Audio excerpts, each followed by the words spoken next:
नमस्कार, आप देख रहे हैं आईमा मीडिया।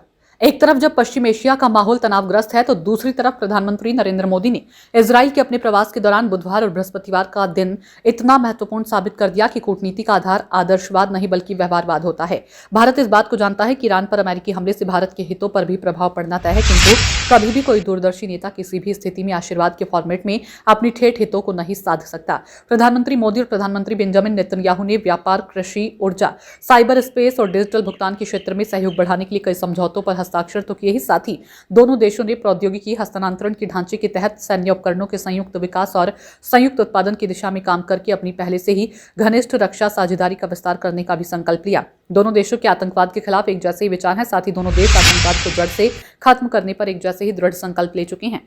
असल में भारत हमेशा संकट काल में इजराइल से मदद लेता रहा है। भारत ने 1971 में पाकिस्तान युद्ध के दौरान इजराइल से गोला बारूद के अलावा मोसाद की मदद ली थी, जिनकी वजह से पाकिस्तान की सेना को अत्यंत भारी नुकसान हुआ।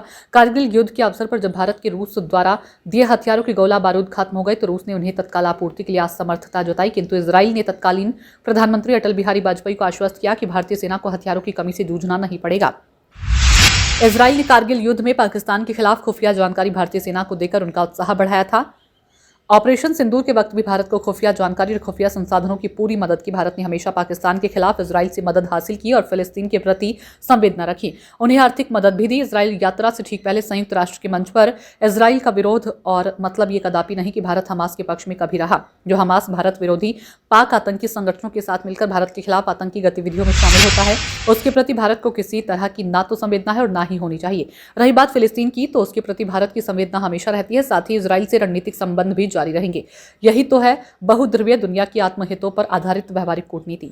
आईमा मीडिया को यदि आप यूट्यूब पर देख रहे हैं तो कृपया सब्सक्राइब करें, सोशल मीडिया या फेसबुक पर देख रहे हैं तो फॉलो करें और हाँ, कमेंट बॉक्स में हमें अपनी राय अवश्य दें। धन्यवाद।